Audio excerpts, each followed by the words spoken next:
Hi guys, today I'm going to be showing you how to repair a synthetic wig.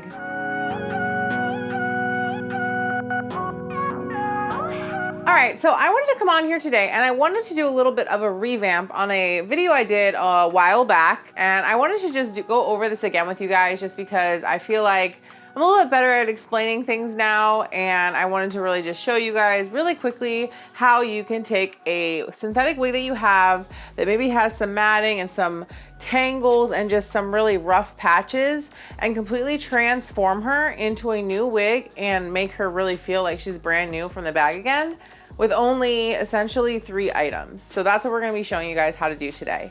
So the first thing that I'm going to talk to you guys about is obviously the things you're going to need to accomplish this. So it's 3 things you're going to need. You're going to need a wig brush.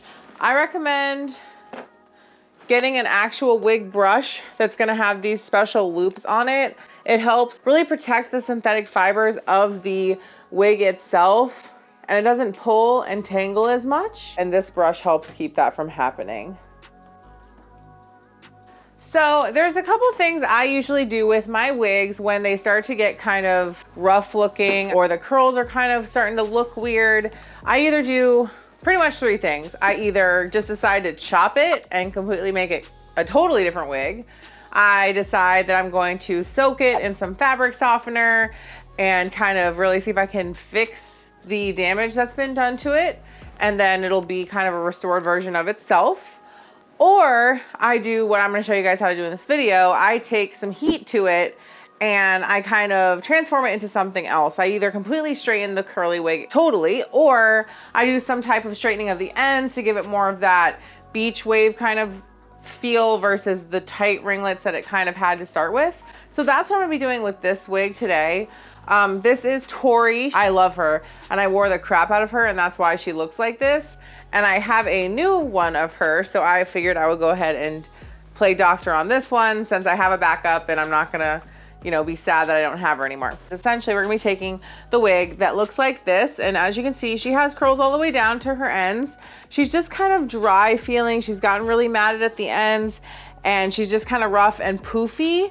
And she just gets really puffy throughout the day, which is kind of a sign that she's just a little damaged on the ends from wearing her. So what I'm gonna be doing is I'm gonna be taking her from this to this here. But we're gonna go ahead and be getting rid of this curl at the end and giving her more of kind of the style that I have on right now with that beachy kind of wave. And it's gonna loosen up the curls at the end, but it's gonna make them completely nice and smooth and soft again. It's really gonna get rid of all that puffiness that we were seeing, and it's gonna make her kind of look like a brand new wig. She kind of reminds me of a lot of the ones that I've been buying lately now. So she's kind of graduated to the next level of style, I guess. So I'm just gonna show you guys how to do this. Like I said, wig brush. You want to brush through the wig completely as much as possible. You really want to try to get all the tangles out that you possibly can, because when we run the heat through this, we don't want it to catch on the hair because heat and catching can cause the hair to break. So you really want to make sure you're brushing through this really well. I also recommend using, surprise, dry conditioner. We're going to take dry conditioner and we're going to be spraying her with this pretty often throughout this process. I like to spray the wig down with the dry conditioner first before I start to brush her. And then that just kind of helps with detangling of the wig. And then she'll have like a nice coat of this on her to also help kind of smooth and soften her when we go to take the heat to her as well. So I'm gonna be brushing this kind of out in sections is what I usually do.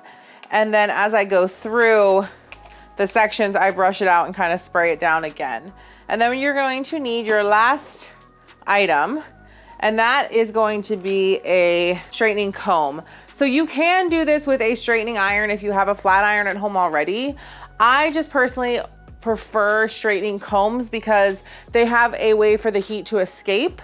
So it really kind of doesn't get too hot. And when you're working with synthetic fibers, meaning plastic type fibers, obviously if you're trapping it between a heat source and the heat can't escape, you're more likely to quote unquote melt it. And I just feel like this gives me a little bit more control of how much heat is being trapped between all of this fake hair. And so I always recommend this, but you can use a flat iron. I've done it before. Just be very careful. Make sure you start off with a really low setting. This right here is a Soliel, and it gets to up to 400 degrees, I think, which is pretty high, but I do like it a little bit hotter for repairing a wig. I will say make sure you check to see what the safety is for your wigs that you are using. Some of them are safe for up to 400, some are 350, some are 300. So make sure you check that.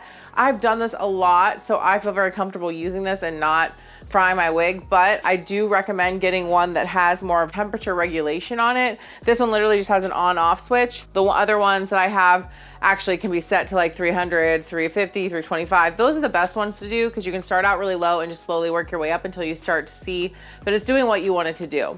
So we're gonna go ahead and be taking this, and we're just gonna be taking that section that we brushed through already, and we're gonna run this through the hair. And you want to try not to catch, like I said, because again, catching in heat can cause breakage if you're not careful. And you'll start to notice it'll get smoother and a little bit easier to run through. And you really just want to run that through there several times just to get it nice and smooth. And when I say you're going to be able to tell, you're going to be able to tell. It's going to literally start getting smooth, like to the eye. You're going to feel it too when you're running your hand through it. The other thing I do recommend is just not to try not to touch it too much until it's kind of cooled off, just because that's kind of, again, the fibers are more pliable because they're warm. So you just kind of want to let it cool off first before you do anything to it. I wouldn't clip it up or pin it up or anything right away because it could leave a dent wherever you're putting those items. And we're just going to literally run this through. I'm going to run this through the bottom first, and then I'll run it through this upper layer that has a little bit of a frizz to it. And then we will look at it as a whole.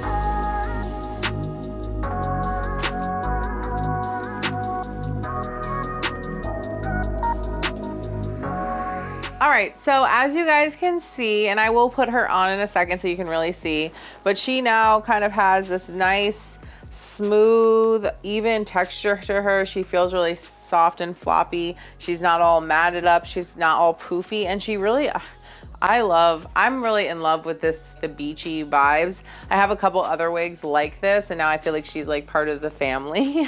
If that's so weird, but I really think she looks super cute like this. You could also just completely straighten her if you wanted to. That's totally an option as well, but I think I'm gonna rock this for a little while, and then maybe at one day she'll become a straight version of herself. But for now, this is kind of what we've got.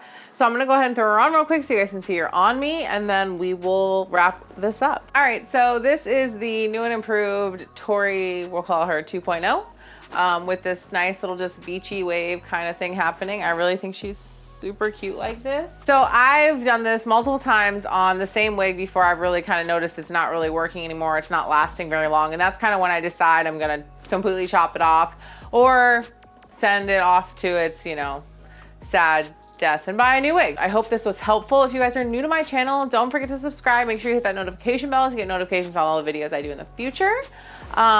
Give me a like if this was helpful at all to you guys. And thank you for watching. I will see you on the next video.